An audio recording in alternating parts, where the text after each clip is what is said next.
नमस्कार विद्यार्थियों और गुरुजनों। अब तक हम लोग पढ़ चुके थे जंतुओं में हार्मोन, और वो भी किसमें? एनसीईआरटी क्लास 10th की। तो देखो एनसीईआरटी में क्या है, कुछ टॉपिक छोड़ दिए हैं उन्होंने, और अब वर्तमान में जो आरबीएससी की बुक चल रही है उसमें कुछ टॉपिक एक्स्ट्रा हैं। तो मैंने कहा था आपको कि एनसीईआरटी कंप्लीट करवाने के बाद मैं आरबीएससी के टॉपिक ले लूँगा, तो आप निश्चिंत हो जाइए, अब बचे हुए टॉपिक भी आ जाएंगे। 10th लेवल का हम कुछ भी बकाया नहीं छोड़ेंगे। और जिसको और डिटेल में पढ़ना है तो जब मैं नीट क्लासेस के लिए डालूं यही टॉपिक, या बीएससी फाइनल ईयर के लिए डालूं, तब वो आप देख सकते हैं। 10th लेवल पर इतना सफिशिएंट है। तो आइए फिर हम लोग शुरू करें, आ जाए। तो अभी मैंने ये एक चार्ट से लगभग ग्लैंड्स हैं वो दिखा दी हैं। मैं इनमें से सभी को एक एक करके अलग से दिखाऊंगा, अलग से उनके ऊपर अपनी बात कहूंगा कि किससे कौन सा हार्मोन बन रहा है। छोटे छोटे टॉपिक मैं बनाऊंगा, ज़्यादा लंबा हम नहीं जाएंगे, मतलब ज़्यादा डिटेल में नहीं जाएंगे। हाँ, सभी टॉपिक्स कवर जरूर कर लेंगे। ओके, आइए सबसे पहले देखें हाइपोथैलेमस। तो मैंने आपको बताया था भी कुछ एक ग्लैंड्स, कुछ एक ग्रंथियां होती हैं, उन ग्रंथियों पर कंट्रोल करता है कौन? पिट्यूटरी ग्रंथि, पीयूष ग्रंथि। और खुद पीयूष ग्रंथि पर भी कौन कंट्रोल करता है? हाइपोथैलेमस। यानी हाइपोथैलेमस भी कुछ बनाता है और वो बनाकर देता है पीयूष ग्रंथि को, और पीयूष ग्रंथि उसके अनुसार कार्य करती है, मतलब ऑर्डर इससे आते हैं। तो ये तो हो गया सबसे बड़ा कमांडर, सर्वोच्च कमांडर। इसने ऑर्डर दिया पीयूष ग्रंथि को, और पीयूष ग्रंथि ने ऑर्डर दिया कुछ अन्य ग्रंथियों को। ओके, तो अब देखो सबसे पहले बात करें हाइपोथैलेमस की। तो ये डायग्राम हम लोग पिछली पार्ट में पढ़ चुके हैं कि कैसा था हाइपोथैलेमस। तो मैं इसको जल्दी से यहां दिखा देता हूं दोबारा एक बार। यहां देखें जल्दी से, ये जो मैं ग्रीन कलर का बना रहा हूं, ये जो पार्ट ग्रीन कलर का मैंने जो दिखाया है, ये एक्चुअल में क्या है? ये हाइपोथैलेमस है, यही है वो हाइपोथैलेमस है। और जो ये ब्लैक कलर का मैंने जो पार्ट दिखाया नीचे बचा हुआ सारा, तो ये सारा जो बचा हुआ पार्ट है, ये एक्चुअल में क्या है? ये पीयूष ग्रंथि है। क्या है? पीयूष ग्रंथि है। अब हाइपोथैलेमस क्या करता है? ये हाइपोथैलेमस क्या करता है? ये पीयूष ग्रंथि के अग्रभाग को, ये अग्रभाग है, ये पश्च भाग है, अग्रभाग को बोलते हैं एडिनो हाइपोफाइसिस, एडिनो हाइपोफाइसिस। और ये पश्च भाग जो है इसको बोलते हैं न्यूरो हाइपोफाइसिस।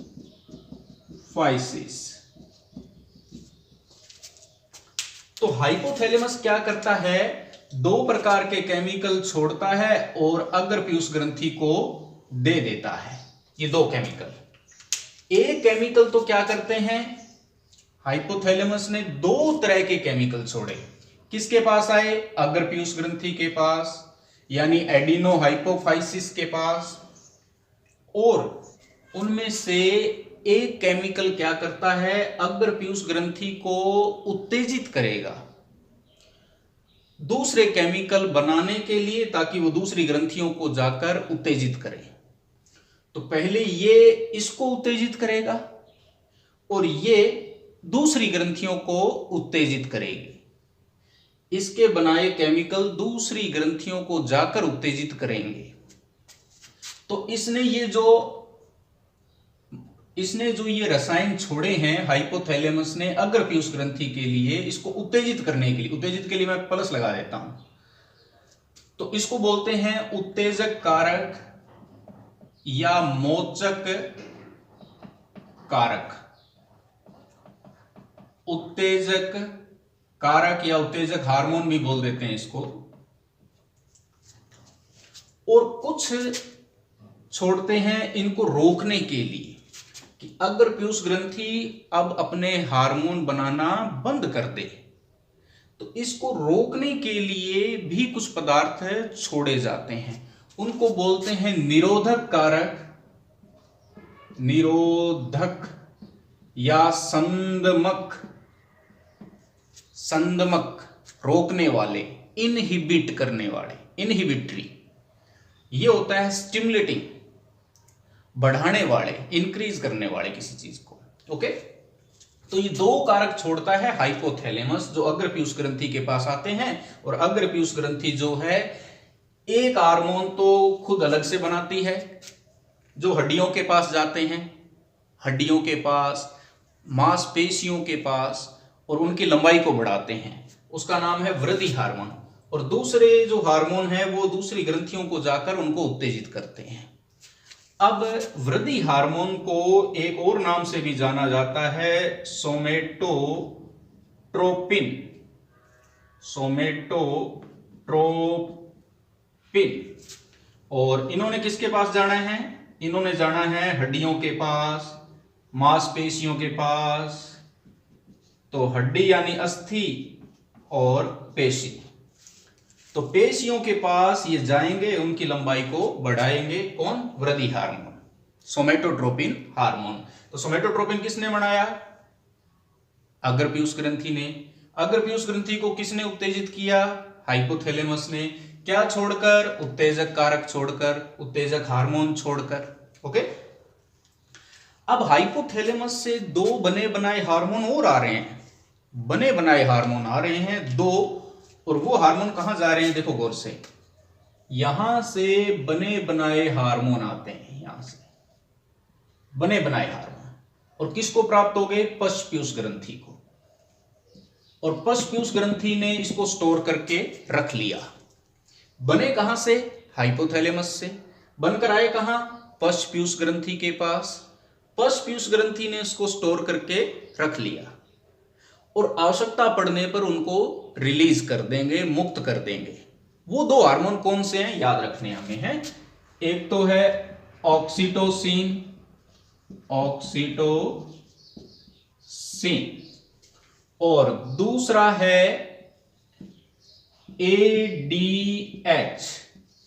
एडीएच हम उत्सर्जी तंत्र में डिटेल में पढ़ेंगे इसको, एंटी डायूरेटिक हार्मोन। इसका दूसरा नाम और होता है वैसोप्रोसिन, वैसोप्रोसिन। तो ये कहां से बने, कैसे बने, अभी बता देता हूं। देखो, ये हाइपोथैलेमस है, यहां से ब्लड की सहायता से, यहां भी एक बात है, ब्लड की सहायता से ये जो दो रसायन हैं, एक तो उत्तेजित करने वाला और एक रोकने वाला, वो आ जाते हैं किसके पास? यहां से दोनों किसके पास? अग्रपीयूष ग्रंथि के पास। और कुछ न्यूरॉन यहां इतने लंबे होते हैं, ये न्यूरॉन जो शब्द आ रहा है इसी चैप्टर में हम दूसरे पार्ट में पढ़ेंगे क्या होता है न्यूरॉन। तो ये जो तंत्रिका तंत्र की इकाई होता है न्यूरॉन, यहां कुछ न्यूरॉन इतने लंबे हैं इस तरफ हाइपोथैलेमस के, उन न्यूरॉनों के एक्सोन इतने लंबे हैं, एक्सोन, ये शब्द आ जाएंगे आगे, एक्सोन। कुछ न्यूरॉनों के एक्सोन इतने लंबे हैं कि बने बनाए हार्मोन लाकर छोड़ देते हैं पशपीयूष ग्रंथि के पास। अग्रपीयूष ग्रंथि के पास छोड़ने के लिए तो उन्होंने ब्लड का सहारा लिया, यहां उन्होंने न्यूरॉन ही इतने लंबे हैं, उन्होंने ब्लड का सहारा नहीं लिया, खुद न्यूरॉन छोड़ने के लिए आ गए। वो दोनों हार्मोन कौन से थे मैंने लिख दिए, न्यूरॉनों ने छोड़े, हाइपोथैलेमस के न्यूरॉनों ने पशपीयूष ग्रंथि के पास। कौन से थे वो? ऑक्सीटोसिन और वैसोप्रोसिन। वैसोप्रोसिन का दूसरा नाम एडीएच। करते क्या है जल्दी से देख लेते हैं अपने। ऑक्सीटोसिन का काम होता है जो दूध बना हुआ है स्तन ग्रंथियों में, दूध जो बना हुआ है, बनाने का काम नहीं करता है, बनाने का काम यहां नीचे देखो ये लिखा हुआ हार्मोन, बनाने का काम तो ये करता है प्रोलैक्टिन। वो ऑक्सीटोसिन बने बनाए दूध को स्त्रावित करने का, मुक्त करवाने का काम करता है, बनाता नहीं है, निर्माण नहीं करता है। तो यहां मैं लिख रहा हूं ये काम करता है दुग्ध स्त्रावण। इसके अलावा जब बच्चा गर्भावस्था में होता है तो प्रसव के लिए, यानी बच्चे का गर्भाशय से बाहर आना, जन्म लेना बच्चे का, तो उस समय गर्भाशय की दीवारों में संकुचन करवाना होता है। तो वो काम भी यही करवाता है, कौन? ऑक्सीटोसिन। तो गर्भाशय की जो पेशियां हैं उनमें क्या करवाता है? संकुचन, ताकि प्रसव हो जाए। ठीक है। अब ये एडीएच हार्मोन ये क्या काम करता है डिटेल में हम पढ़ेंगे उत्सर्जी तंत्र में, अभी शॉर्ट में बता देता हूं।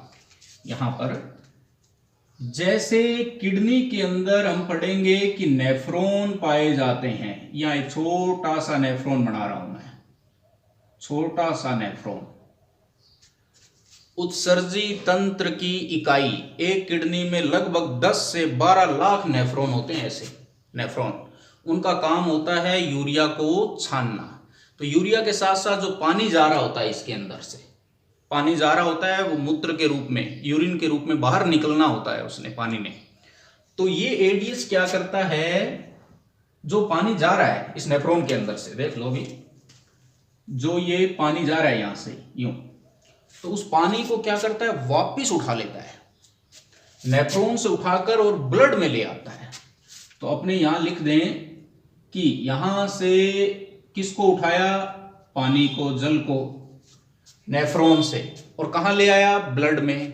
तो इसके लिए एक शब्द इस्तेमाल कर लें हम लोग, नेफ्रॉन, ये वाला नेफ्रॉन से जल का पुनर्अवशोषण, पुनर्अवशोषण, वापिस अवशोषित कर लिया, पुनर्अवशोषण, रीअब्जॉर्प्शन, कहां ले आए, उस पानी को उठाकर ब्लड में ले आए।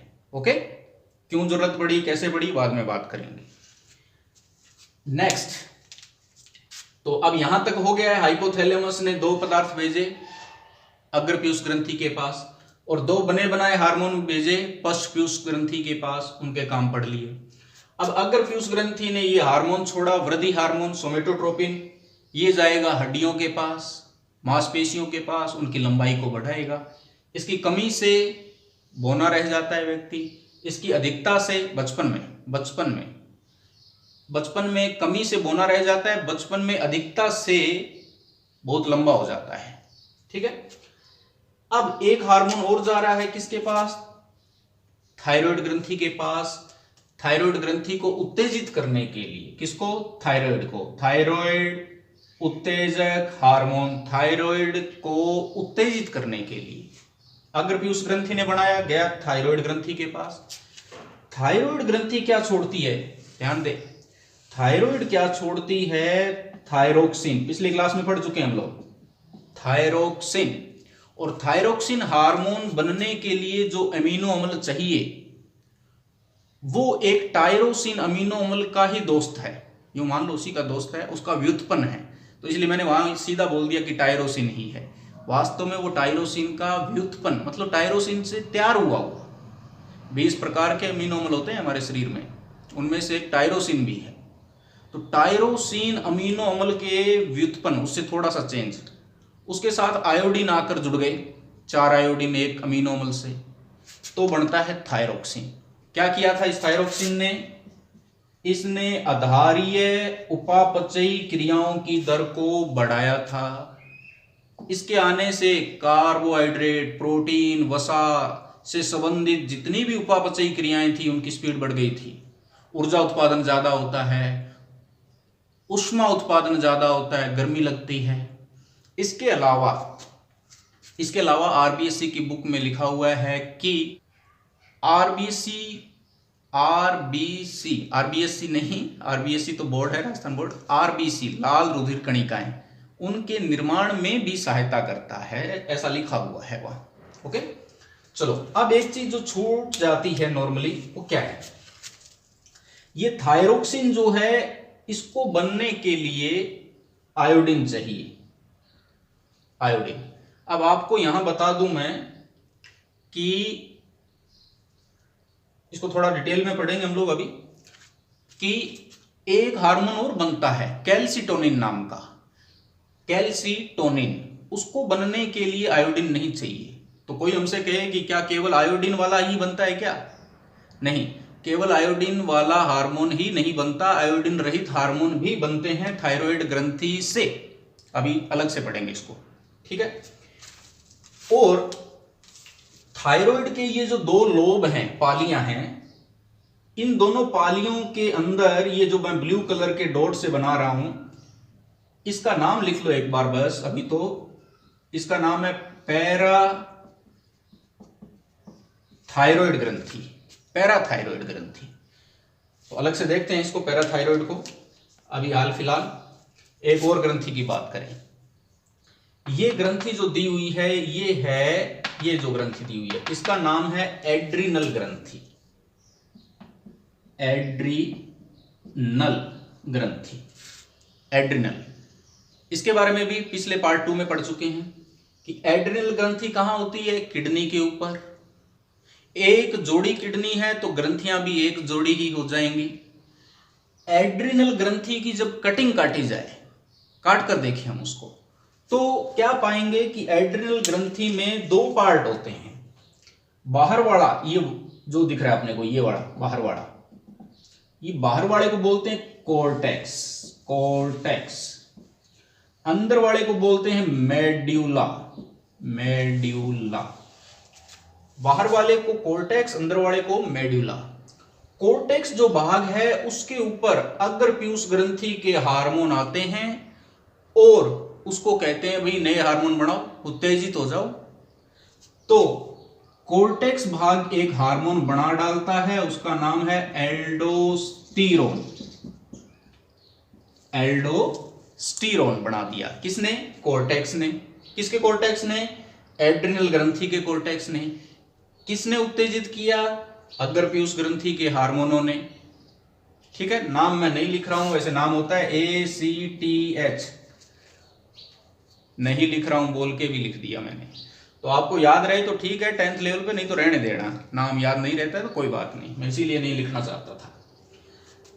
तो पीयूष ग्रंथि के अग्रभाग से ये हार्मोन आया, उसने एड्रिनल के कोर्टेक्स, केवल कोर्टेक्स, मेडुला नहीं, कोर्टेक्स को उत्तेजित किया। कोर्टेक्स ने बनाया एल्डोस्टेरोन। क्या? एल्डोस्टेरोन। ये एल्डोस्टेरोन क्या करता है? जैसे ये ADH क्या करता था? पानी उठाता था वहां से, क्या? पानी। ये एल्डोस्टेरोन क्या करेगा? उन नेफ्रॉनों में से आयंस उठाएगा। क्या उठाएगा? आयंस उठाएगा। अब बात करें मेडुला की। किसकी? मेडुला की। ये जो मेडुला भाग है एड्रिनल ग्रंथि का, इस मेडुला के ऊपर इसका कोई कंट्रोल नहीं है। अग्र पीयूष ग्रंथि का कुछ नहीं भेजेगा, ये सीधा तंत्रिका तंत्र के अंडर में है। ठीक, अब मेडुला से दो हार्मोन बनते हैं। पिछली क्लास में आपने एक पढ़ा, NCERT ने एक लिखा तो एक पढ़ाया, RBSC कह रही है कि भी दोनों पढ़ाओ, दोनों लिख देता हूं। एक तो था एड्रीनलिन हार्मोन, एड्रीनलिन हार्मोन, करो या मरो हार्मोन, FFF हार्मोन, संकटकालीन परिस्थितियों में स्त्रावित होने वाला हार्मोन। इसका दूसरा नाम सुन लें, लिखूंगा नहीं, वहां जगह कम बच रही है इसलिए। इसको बोलते हैं एपिनेफ्रिन, एपिनेफ्रिन। दूसरा हार्मोन नोर एड्रीनलिन, नोर एड्रीनलिन। इसको एपिनेफ्रिन कहते हैं, तो इसका नाम नोर एपिनेफ्रिन, एपिनेफ्रिन, नोर एपिनेफ्रिन। तो एड्रीनलिन ने क्या कार्य किए थे? जो कार्य एड्रीनलिन ने कर दिए, जरूरत पड़ी उसने कर दिए। सारी बॉडी है उसके अंदर ब्लड सप्लाई तेज हो रही है अधिकांश भागों में, सारे में नहीं, अधिकांश भागों में। तो बाद में सारे को रिलैक्स करना है, तो ये नोर एड्रेनलिन स्रावित होगा, बाद में उसको रिलैक्स करेगा। जैसे एक ने आंख की पुतलियों को फैला दिया तो दूसरा क्या करेगा? उसको संकुचित, रिलैक्स करवाएगा। ओके, तो ये हो गई एड्रेनल ग्रंथि की बात। अब ले लेते हैं हम लोग हार्मोन आगे। यहां अग्र पीयूष ग्रंथि से आया है MSH, MSH, melanin stimulating hormone, melanin उत्तेजक हार्मोन। ये क्या काम करता है अभी करेंगे हम लोग इसके बारे में चर्चा कि इसने क्या करना है। ठीक है, इस MSH ने क्या करना है, ये जो पीनियल ग्रंथि मैंने यहां लिखा है, ये देखो पीनियल ग्रंथि, पीयूष ग्रंथि के जस्ट पास में पीछे की तरफ पड़ी होती है ये पीनियल ग्रंथि छोटी सी। तो पीनियल ग्रंथि का जो हार्मोन है उसके जस्ट उल्टा काम करेगा एमएसएच। इसको अगले पेज पे ले लेंगे हम लोग हैं। ये एफएसएच और एलएच ये दोनों जाते हैं किसके पास, वृषणों के पास भी और अंडाशय के पास भी, वृषण और अंडाशय के पास। वहां जाकर वृषण में तो क्या निर्माण होता है आपको मालूम ही है कि शुक्राणुओं का निर्माण होगा, और अंडाशय के अंदर क्या बनेंगे, अंडाणु बनेंगे। तो ये हम लोग पीछे पढ़ चुके हैं इसके बारे में कि एफएसएच तो क्या करवाएगा, वहां जाकर पहले ग्रेफियन फॉलिकल बनवाएगा, अंडाशय में ग्रेफियन पुटक बनवाएगा एफएसएच, और एलएस क्या करवाएगा, एलएस जो है अंडाशय के अंदर फॉलिकल ग्रेफियन पुटक को तोड़ेगा, उस ग्रेफियन पुटक को तोड़ेगा और उसमें से अंडाणु मुक्त करवाएगा, कौन, एलएच। और ये एफएसएच और एलएस वृषण में क्या करते हैं, तो ये वृषण में जाकर क्या करते हैं, टेस्टोस्टेरोन हार्मोन बनवाते हैं, शुक्राणुओं का निर्माण करवाते हैं। तो शॉर्ट में लिख देते हैं अपने कि वृषण में जाके तो क्या करना है, इन्होंने टेस्टोस्टेरोन बनवाना है, ठीक है। अंडाशय में जाके क्या करना है, इन्होंने एक तो एस्ट्रोजन बनवाना है, ग्रेफियन पुटक बनेगा तो एस्ट्रोजन अपने आप बन जाएगा, ग्रेफियन पुटक बनता जाएगा, एस्ट्रोजन बनता जाएगा, ग्रेफियन पुटक बनवाएगा एफएसएच, और बाद में एलएच आएगा, पुटक को तोड़ेगा तो अंडाणु बाहर, तो बचा हुआ हिस्सा क्या होगा, ग्रेफियन पुटक का कार्पस ल्यूटियम। कार्पस ल्यूटियम क्या छोड़ेगा, प्रोजेस्ट्रॉन, यानी एस्ट्रोजन और प्रोजेस्ट्रॉन ये दोनों हार्मोन बनने वाले हैं अंडाशय से। इसके बाद प्रोलैक्टिन की बात की थी, तो प्रोलैक्टिन मैंने अभी बताया आपको, ऑक्सीटोसिन तो क्या करता है, दूध को स्रावित करवाता है, निकलवाता है। तो प्रोलैक्टिन क्या करता है, ये दूध बनवाता है, दुग्ध यानी दूध निर्माण, दूध का निर्माण करवाता है। तो इसने दूध बनवा दिया स्तन ग्रंथियों में और उसने उस बने हुए दूध को निकलवा दिया, ठीक है। अब आगे अग्नाशय ग्रंथि, ये एक मिश्रित ग्रंथि थी, क्या थी, मिश्रित, बहिस्त्रावी और अंतःस्त्रावी दोनों का कार्य करती थी। पेंक्रियाज एक्सोक्राइन और एंडोक्राइन दोनों का काम करता है। तो इसके बारे में पढ़ चुके थे, थोड़ा सा डिटेल में और पढ़ेंगे। मैं एक बार साइड में लिख लेता हूं, मैं बाद में भूल जाऊंगा कि मुझे डिटेल में किस किस को बताना है। एक तो मेरे को बताना है थायराइड के कैल्सिटोनिन हार्मोन को, तो यहां लिख लेते हैं थायराइड, ठीक है। और एक मेरे को बताना है इनके बारे में, पैराथायराइड के बारे में, और मेरे को एक इनकी चर्चा हो चुकी थी, एक एमएसएच के बारे में और बताना है, और एक अग्नाशय के बारे में बताना है, और एक थोड़ा सा थाइमस और एक पीनियल के बारे में। ये मैंने साइड में लिख ली हैं, इन पे चर्चाएं नहीं हुई थी एनसीईआरटी सिलेबस में, तो आज थोड़ी सी चर्चाएं इन पे भी हम लोग कर लेंगे हैं। तो अभी यहां देखें, अग्नाशय एक मिश्रित ग्रंथि, मिक्स ग्लैंड, इससे इंसुलिन बना था, इंसुलिन हार्मोन, ठीक है। थाइमस ये कहाँ होती है, स्टर्नम हड्डी के नीचे और हार्ट के ऊपर, इससे थाइमोसिन हार्मोन बनता है। प्रतिरक्षा तंत्र के लिए उत्तरदायी है, उसकी मजबूती के लिए उत्तरदायी है थाइमस। और फिर पीनियल लैंगिक जैविक घड़ी भी बोलते हैं इसको, बायोलॉजिकल सेक्सुअल क्लॉक। क्या है ये बातें, अभी इसकी चर्चा हम लोग कर लेते हैं, ओके। तो आइए देखें, बात करें हम लोग, ये पहली ग्रंथि मैंने बनाई है थायराइड ग्रंथि है। तो मैं जानता हूं कि ये हाइपोथैलेमस सबसे ऊपर, हाइपोथैलेमस ने ऑर्डर दिए थे किसको, अग्र पीयूष ग्रंथि को, अग्र पीयूष ग्रंथि को ऑर्डर दिया हाइपोथैलेमस ने। इसके ऑर्डर किसके पास आए, थायराइड के पास, ये थायराइड है। अब थायराइड से एक हार्मोन तो बन गया था थायरोक्सिन। थायरोक्सिन एक ऐसा हार्मोन था जिसके पास एक अमीनो अम्ल था टायरोसिन का व्युत्पन्न। ये अमीनो अम्ल है टायरोसिन का व्युत्पन्न। इस अमीनो अम्ल से जुड़े हुए थे 4 आयोडीन।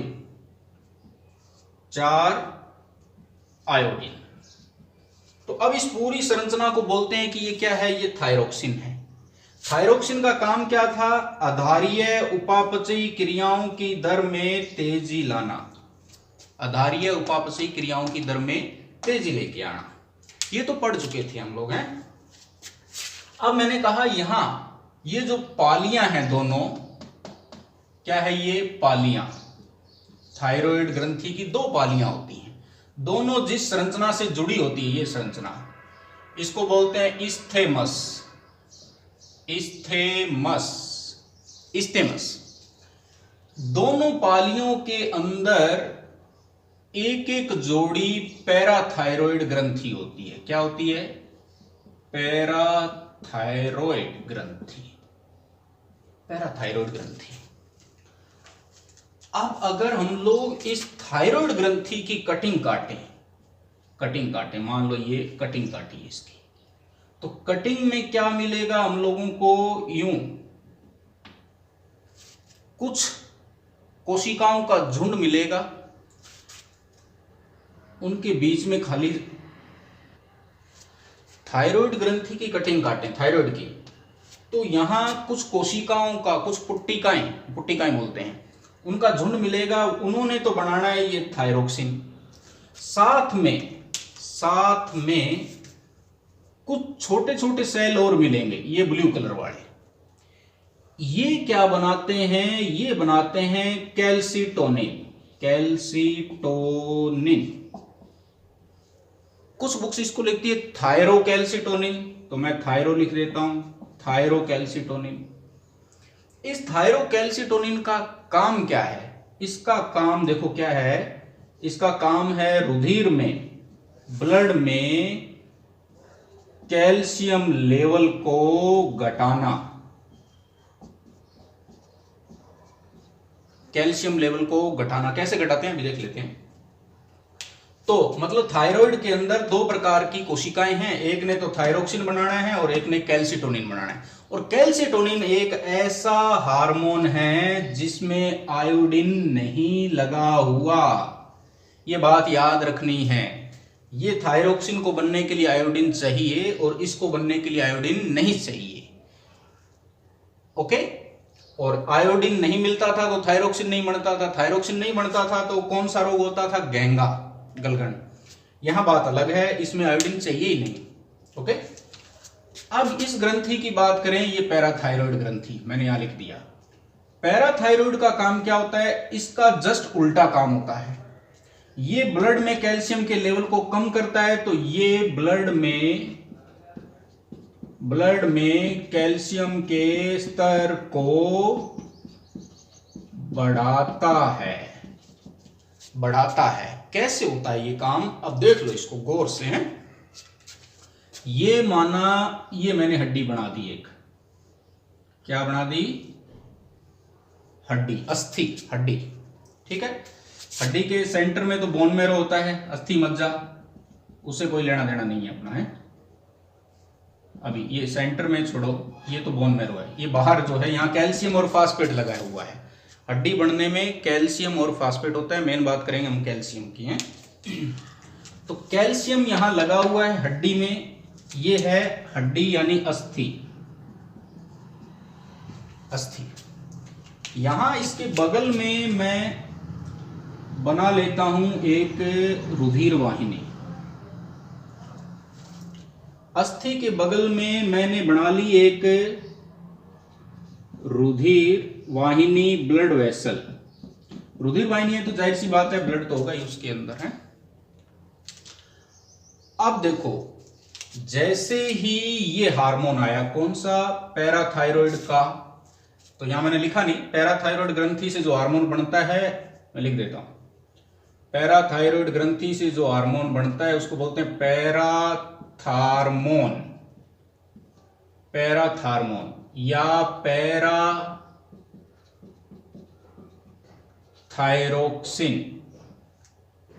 ये हार्मोन है, ये हार्मोन है। ये हार्मोन ने ब्लड में कैल्शियम के लेवल को बढ़ाया था। कैसे बढ़ाया था? तरीके 3 होते हैं, 10वीं के लेवल पर एक ही बता रहा हूं। ये हार्मोन जैसे ही आता है, ये हड्डी से कैल्शियम उतारना शुरू कर देता है। हड्डी से कैल्शियम उतार के और ले जाता है ब्लड में, ये कैल्शियम। तो मतलब हड्डियों को खोरना शुरू कर दिया, खरोंचना शुरू कर दिया। किसने? इस पैराथार्मोन ने। तो मैं यहां लिख देता हूं, ये काम किसने किया? ये काम किया पैराथार्मोन नाम के हार्मोन ने। पैराथायरॉयड ग्रंथि ने उसको बनाया है। तो जैसे जैसे ये आता जाएगा, कैल्शियम इधर हड्डी से निकल कर ब्लड में चला जाएगा। तो जाहिर सी बात है, ब्लड में कैल्शियम का लेवल क्या हो गया? बढ़ गया। अब इसकी बात करें कैल्सिटोनिन की, इसकी थायरोकैल्सिटोनिन की। ये आया, ये क्या करता है? कैल्शियम के लेवल को घटाता है यानी उसका जस्ट अपोजिट काम कर रहा है। अपोजिट कैसे? देखो, ये ब्लड वाले कैल्शियम को ले जाकर हड्डियों पर चिपकाता जाएगा। तो अब कैल्शियम देखो हड्डियों के ऊपर चिपकता जाएगा।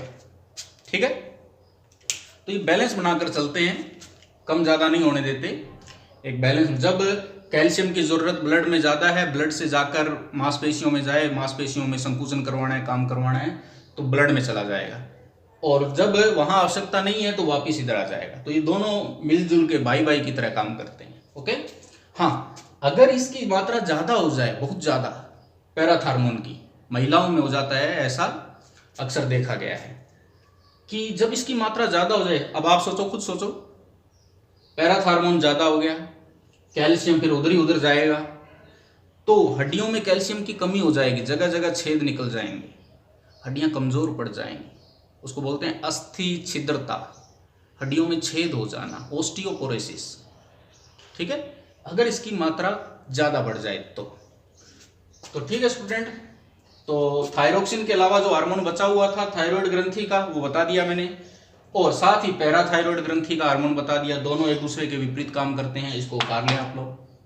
फिर हम लोग अब बात करें MSH और पीनियल, ये दोनों एक दूसरे के अपोजिट चलते हैं, इनकी बात कर लें। ओके, तो आइए, ये अग्रपीयूष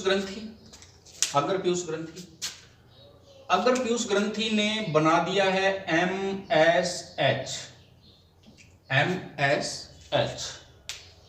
तो MSH हार्मोन मैं बता रहा हूं कि पीनियल ग्रंथि के हार्मोन के विपरीत काम करता है। तो पीनियल क्या करता है, अभी देखें,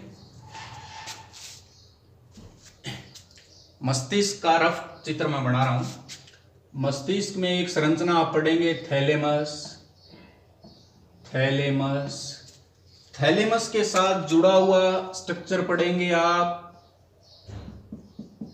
hypothalamus.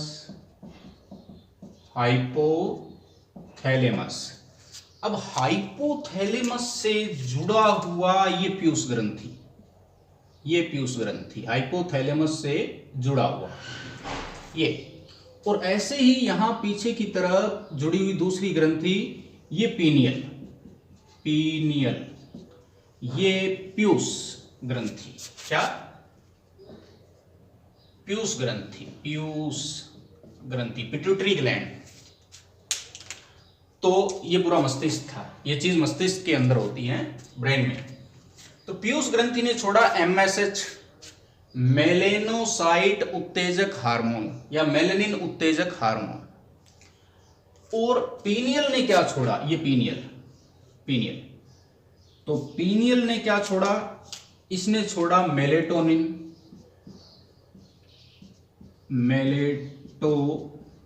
Hormone, melatonin hormone. Piyush ने MS छोड़ा और उसने मेलेटोनिन छोड़ा, पीनियल ने। क्या करने वाले हैं देखो, अपने स्किन पर जो त्वचा पर जो कोशिकाएं हैं उनके अंदर, हालांकि ये जो प्रभाव है ये मनुष्य में तो नहीं दिखता, दूसरे जंतुओं में दिखता है, दूसरे कशेरुकी जंतुओं में। लेकिन इसको समझ लें आप एक बार कि जो त्वचा की कोशिकाएं होती हैं, त्वचा की, दूसरे जंतुओं की बात कर रहा हूं,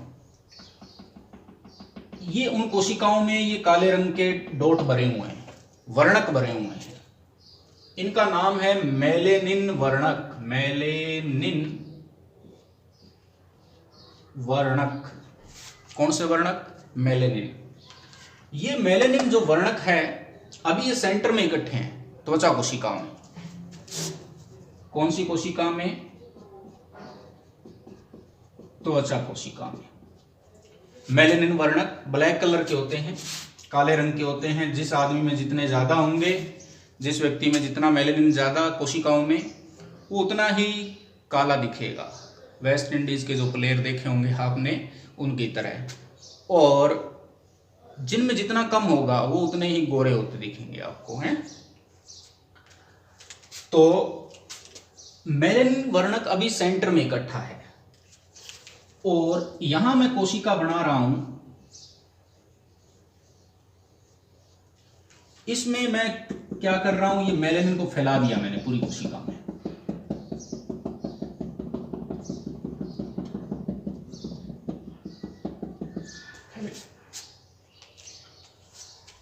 अब देखो, जब ये मेलेनोसाइट उत्तेजक हार्मोन आता है, ये क्या करता है, ये मेलेनिन वर्णकों को फैला देता है। तो ये मेलेनिन पूरी कोशिका में फैल गए और पूरी कोशिका अब काली काली दिखनी शुरू हो जाएगी। यानी पहले उस त्वचा कोशिका का रंग जो था वो लाइट था, हल्का था। अब वो फैलने के कारण वो रंग गहरा हो जाएगा, डार्क हो जाएगा। कोशिका डार्क कलर की दिखाई देगी। इसकी वजह से मेलेनोसाइट उत्तेजक हार्मोन या मेलेनिन उत्तेजक हार्मोन की वजह से। अब ये आए, ये जस्ट उल्टा काम करेगा उसका। ये क्या करेगा, इन मेलेनिन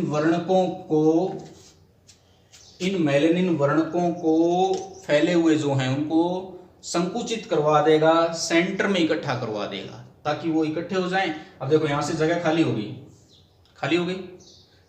अब काला भाग तो एक पॉइंट पे इकट्ठा हो गया सारा, बाकी अब गोरा गोरा बच गया। तो यानी ये कोशिका जो है वो अब थोड़ी उसकी तुलना में थोड़ी हल्की लाइट कलर की दिखनी शुरू हो जाएगी। ओके, ये कार्य होते हैं इन दोनों के एक दूसरे के विपरीत। अब एक काम और करता है मेलेटोनिन हार्मोन, एक काम और करता है।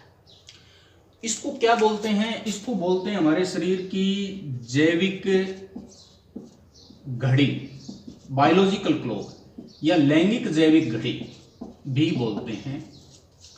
लैंगिक जैविक घड़ी। एक चीज मैं दोबारा बता दूं, ये जो रंगों का फैलना, मेलेनिन का, त्वचा का गहरा होना, ये हम लोगों में नहीं होता है। जो रंग बदल सकते हैं जो जंतु, उनमें होता है, मेंढकों वगैरह में है। अब लैंगिक जैविक घड़ी और जैविक घड़ी का क्या अर्थ है, इसको समझो आप। देखो, हम लोग रात को जागे, कभी किसी दिन जागना पड़ गया सारी रात, और दिन में सो लिए हम लोग, और हम सोचें कि दिन में सो लें और रात को जागते रहें, तो आप ऐसा करके देखना, आपको अच्छा फील नहीं होगा। आपकी सारी बायोलॉजिकल क्लॉक डिस्टर्ब होगी। इसको बोलते हैं जैविक घड़ी डिस्टर्ब हो जाना, कि हम लोगों को कब जागना है, कब सोना है। रात को 10-11 बजे सो गए, सुबह 5 बजे 4 बजे उठ गए, तो एक बढ़िया नींद ले ली, तो दिन में हम लोग अच्छा महसूस करेंगे। ठीक है, तो ये कब जागना है हम लोगों को, कब सोना है, ये सारी चीज़ें ये तय करता है मेलेटोनिन हार्मोन, जो पीनियल ग्रंथि से स्रावित होता है। अब लैंगिक जैविक घड़ी का क्या मतलब है? लैंगिक जैविक घड़ी का मतलब किस एक विशेष आयु में आकर उसको मैच्योर होना है, सेक्सुअली मैच्योर होना है, लैंगिक जनन करने के लिए मैच्योर होना है। ठीक है, वो सब इसके नियंत्रण में होता है। जैसे पक्षियों के अंदर एक विशेष मौसम में आकर वो अंडे देने लगते हैं, जनन करने लगते हैं, तो उनको घोंसले बनाना है। घोंसले बनाने की प्रेरणा कहाँ से आती है, वो यही हार्मोन सिखाता है उनको। ओके, ठीक है। तो अब बात रहेगी एक अग्नाशय के कुछ टॉपिक की और एक थाइमस के कुछ टॉपिक की, उस पर और चर्चा कर लेते हैं हम लोग, हैं। देखिए मैंने ये एक अग्नाशय बनाया है और पीयूष ग्रंथि का इसके ऊपर कोई प्रत्यक्ष नियंत्रण नहीं है। वहाँ पिछले टॉपिक के अंदर मैंने एक एरो बना दिया था पीयूष ग्रंथि से अग्नाशय की तरफ, उसका मतलब ये मत निकाल लेना कि इसके ऊपर कोई पीयूष ग्रंथि कुछ भेज रही है, ठीक है। इसका प्रत्यक्ष नियंत्रण नहीं है पीयूष का इसके ऊपर। अग्नाशय की बात करें तो अग्नाशय के अंदर आप यूं मान लो कि ये मिश्रित ग्रंथि थी, मिश्रित मिक्स, मिश्रित का मतलब इसमें बहिःस्रावी भाग भी था और अंतःस्रावी भाग भी था, एक्सोक्राइन और एंडोक्राइन दोनों भाग थे। तो बहिःस्रावी के रूप में आप यूं मान लो कि ये एसिनी है। क्या है? एसिनी। ये एसिनी क्या करेंगे? ये पाचक रस बनाएंगे जिसका नाम है अग्नाशय रस।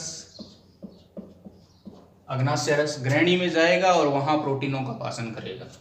साथ में यूं मान लो कि ये कुछ ग्रुप है, ये इनमें कोशिकाएं हैं अल्फा, बीटा और डेल्टा। यहां दो की चर्चा करेंगे। इस ग्रुप को बोलते हैं, साइड में लिख देता हूं मैं, कि ये जो ग्रुप है कोशिकाओं का जो झुंड है इसको बोलते हैं लैंगर-हैंस की दीपिकाएं। लैंगर-हैंस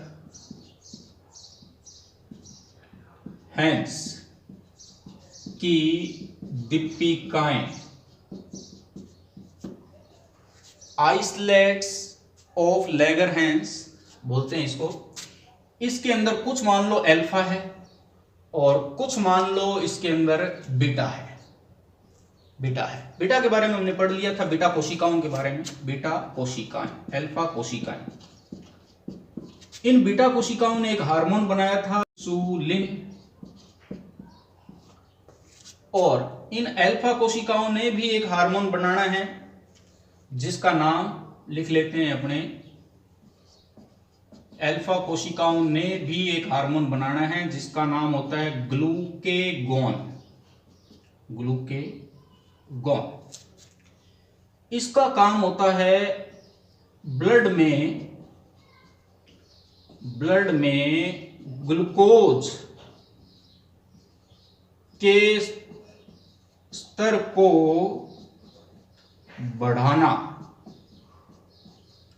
और इसका काम होता है ब्लड में, ब्लैक कलर से लिख देते हैं ना, इसका काम होता है ब्लड में ग्लूकोज के स्तर को घटाना। तो इस बात को समझने के लिए पहले एक चीज जान लें हम लोग हैं। माना ये glucose glucose glucose glucose glucose glucose glucose glucose, ये मैंने जो बना रहा हूं एक एक गोला, ये एक एक गोला ग्लूकोज है। क्या है? ग्लूकोज है। प्रत्येक गोला ग्लूकोज मान लो। आगे चलकर क्या हुआ, ये एक दूसरे से जुड़ते चले गए, एक दूसरे से अब जुड़ गए हैं, बॉन्ड बन गए हैं इनके बीच में, यूं मान लो। जब खूब सारे ग्लूकोज जुड़ गए, अब जो संरचना प्राप्त हुई अपने को, ये वाली, इसको बोलते हैं कि ग्लाइकोजन है। ये बन गया ग्लाइकोजन। ग्लाइकोजन। अब उल्टा करूं, ग्लाइकोजन में से सारे बॉन्ड तोड़ दूं, अलग अलग कर दूं सबको, तो सब अलग अलग होते ही क्या कहलाएंगे? ग्लूकोज। ये ग्लूकोज, ये ग्लूकोज, ये ग्लूकोज। ये ऐसा ही है जैसे मोतियों, एक सिंगल मोती, खूब सारे मोती को मैं माला में बांध दूं तो माला बन गई। धागे से बांध दिया तो मोतियों को धागे से बांध दिया तो माला, अलग अलग कर दिया तो वो मोती।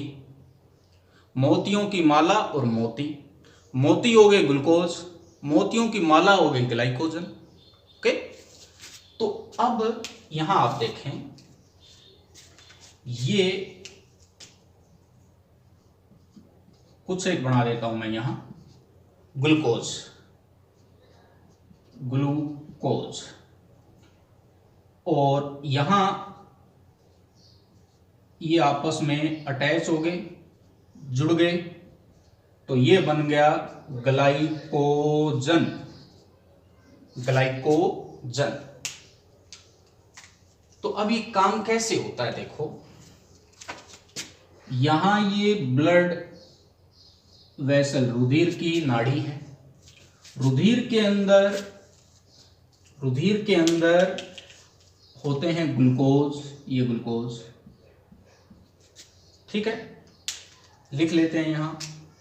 ये तो है साहब रुधिर वाहिनी, रुधिर वाहिनी। और रुधिर वाहिनी में ये ग्रीन कलर वाले कौन हैं? ये हैं ग्लूकोज। अब यहां मैं बगल में बना रहा हूं लीवर, ये पित्ताशय, ये लीवर बना दिया मैंने। लीवर में मैं क्या दिखा रहा हूं कि ये ग्लूकोज आपस में जुड़े हुए हैं।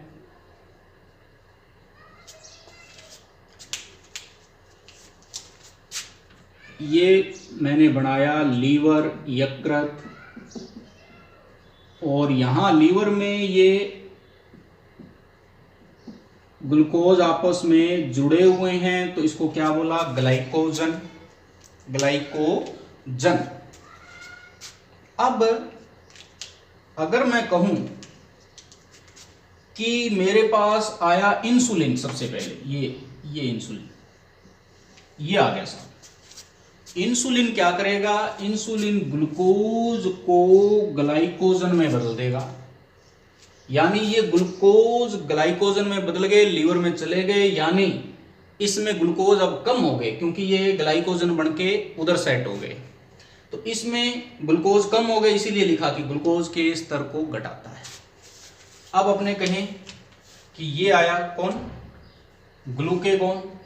ये आया मान लो ग्लूकेगॉन, तो ग्लूकेगॉन आया, यहां लिख लेते हैं ग्लूकोगॉन।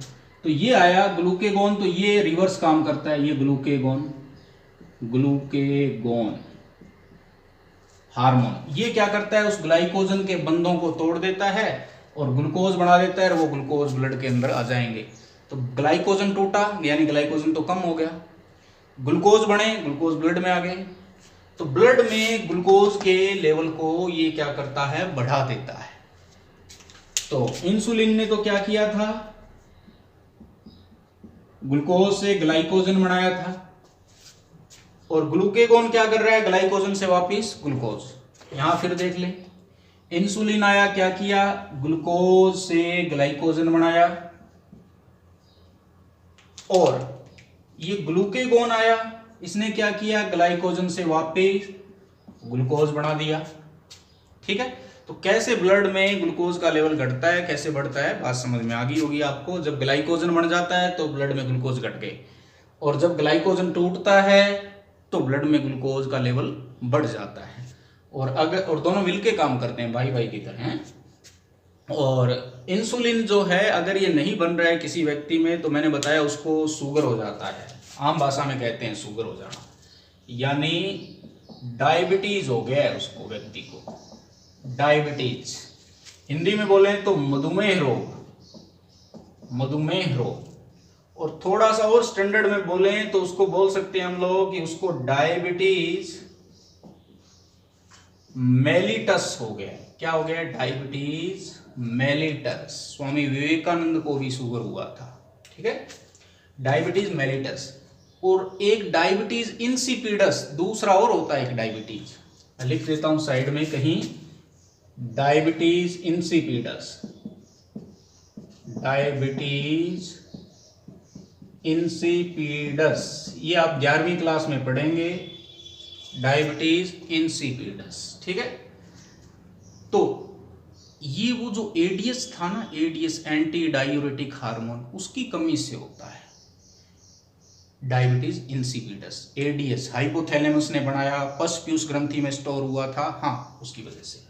ओके, तो डायबिटीज मेलिटस जिसको हो गया, मान लो मेरे में इंसुलिन नहीं बन रहा है, इंसुलिन नहीं बन रहा है तो ग्लूकोज से ग्लाइकोजन नहीं बन रहा, ग्लाइकोजन नहीं बन रहा है, यानी वहां फूड स्टोर नहीं हो रहा है, उसको बोलते हैं भोजन संचित हो जाना। ग्लाइकोजन का बढ़ना भोजन संचित हो जाना बोलते हैं उसको, स्टोर फूड।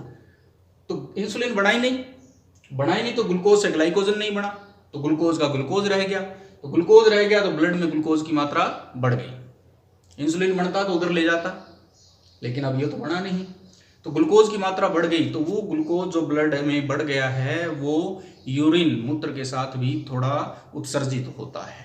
ठीक है, तो उसी रोग को हम लोग बोल रहे हैं कि डायबिटीज हो गया है, शुगर हो गया है। और उस रोग में आपने देखा होगा कि पेशेंट जो होते हैं, मरीज होते हैं, उनको इंजेक्शन लेने पड़ते हैं इंसुलिन के, और कोई इलाज ही नहीं है। और उनके विशेषकर चोट का भी ध्यान रखना पड़ता है, घाव भरते नहीं है, चोट लग जाती है तो इंसुलिन आर्टिफिशियल बने बनाए इंजेक्शन लेने पड़ते हैं इंसुलिन के अंदर। तो इसीलिए बोला जाता है कि योगा करें, व्यायाम करें, खुश रहें, मौज करें, इसीलिए बोलते हैं सुरेंद्र सर। ओके, हाँ, और जिसको हो जाए डायबिटीज़, कोई विशेष डरने की ज़रूरत नहीं है, घबरा जाओ भाई डायबिटीज़ हो गया है। ठीक है, प्रिकॉशन रखते रहो। और वो सुना होगा आपने कि मीठा खाने से शुगर हो जाता है, डायबिटीज़ हो जाता है। नहीं, मीठा खाने से नहीं होता है। हाँ, डायबिटीज़ हो गया है तो मीठा नहीं खाना है। डायबिटीज़ मेलिटस, ये मधुमेह हो गया तो मीठा नहीं खाना है। क्यों नहीं खाना है? कि मीठा यानी ग्लूकोज, तो ग्लूकोज तो ऑलरेडी ब्लड में ज़्यादा है, आप और खाओगे और बढ़ जाएगा वो, तो तब नहीं खाना है। ठीक है, और जब तक नहीं है तब तक खूब रसगुल्ले चीनी में भिगो भिगो कर खाओ, आप दूध में भिगो भिगो कर मीठा कर करके खाओ, कोई फर्क नहीं पड़ता है। ठीक है, ओके। तो ये हो गई है हम लोगों के द्वारा अग्नाशय की बात। अग्नाशय टॉपिक, जो टॉपिक छूट गया था उसमें ग्लूकेगॉन का वर्णन नहीं था। छूटने का मतलब ये नहीं है कि मैंने छोड़ दिया था, एनसीईआरटी के सिलेबस में नहीं था वो। ओके, अब रह गया है आखिरी टॉपिक, क्या? ये थाइमस। थाइमस ये उतार लें आप लोग। देखिए, ये मैंने एक ग्रंथि बनाई है, थाइमस। थाइमस, यहां से एक हार्मोन स्रावित होता है इस ग्रंथि से, इसके अंदर, जिसका नाम है थाइमोसिन। थाइमोसिन यह हार्मोन स्रावित होता है। ओके, ये एक्चुअल में करता क्या है? ये थाइमोसिन ये टी लिम्फोसाइट को परिपक्व करता है। टी लिम्फोसाइट को परिपक्व, अब ये क्या चीज आ गई भाई, ये देखें। और टी लिम्फोसाइट परिपक्व होगी तो क्या होगा, परिपक्व नहीं हो तो क्या होगा, इसको समझते हैं। ये मैंने बना दी हड्डी, बोन,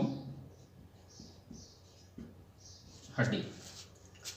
हड्डी के अंदर आप जब जंतु तक पाठ पढ़ोगे आगे बड़ी क्लास में, तो वहां पता चलेगा कि हड्डी जो बनी होती है इसके अंदर सारा भाग जो है वो यूं मजबूत नहीं होता है, अंदर से नरम भाग भी होता है। यहाँ नरम उत्तक होते हैं बीच में, इसको बोलते हैं अस्थि मज्जा, बोन मैरो। अस्थि मज्जा, बोन मैरो। अपने रुधिर में जितनी भी कोशिकाएं हैं, आरबीसी, डब्ल्यूबीसी, प्लेटलेट्स, ये नाम सुने होंगे आपने, मैं लिख भी देता हूं।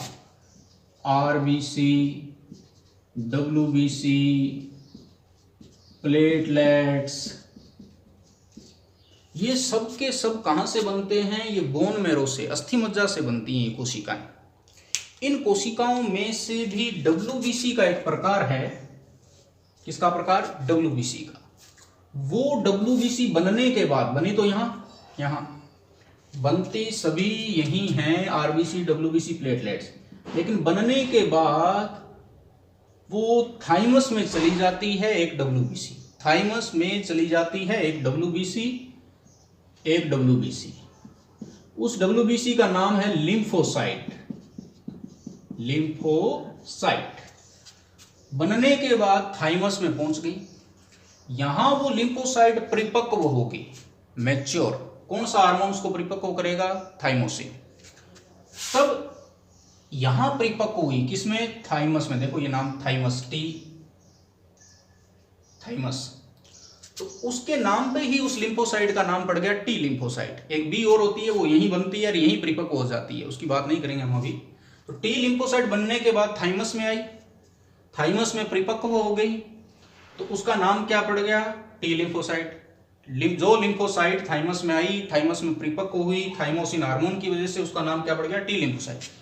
ये टी लिम्फोसाइट क्या करती है, ये एंटीजन को मारती है।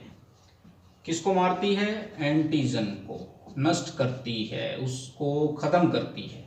एंटीजन कौन? रोगाणु जो शरीर में घुस गए हैं, उन रोगाणुओं को मारती है ये लिम्फोसाइट। अब सोचो, अगर ये लिम्फोसाइट नहीं परिपक्व हुई होती तो रोगाणु नहीं मरते, तो एंटीजन नहीं मरते। इसको परिपक्व किसने किया? थाइमोसिन ने। थाइमोसिन नहीं बनता तो ये परिपक्व नहीं होते, परिपक्व नहीं होती तो एंटीजन खत्म नहीं होते, तो हम रोगी हो जाते, तरह तरह के रोग लग जाते हमारे को। ठीक है, एक विशेष रोग आगे बड़ी क्लास में पढ़ोगे आप, स्किड, आगे चर्चा करेंगे, एड्स के जैसा ही है स्किड। अब ये थाइमस है कहाँ? ये थाइमस जो हमारी ये हड्डी होती है यहाँ, इसको बोलते हैं स्टर्नम। स्टर्नम हड्डी के नीचे और हृदय के ऊपर, लिख देता हूं साइड में, स्टर्नम अस्थि के नीचे व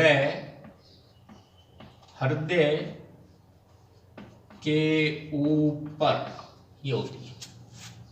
ओके, ये जब जन्म लेते हैं उसके बाद काफ़ी समय तक, वयस्क अवस्था तक, इसका साइज है वो काफ़ी बड़ा रहता है, मतलब जितनी बड़ी है उस साइज का रहता है ये थाइमस।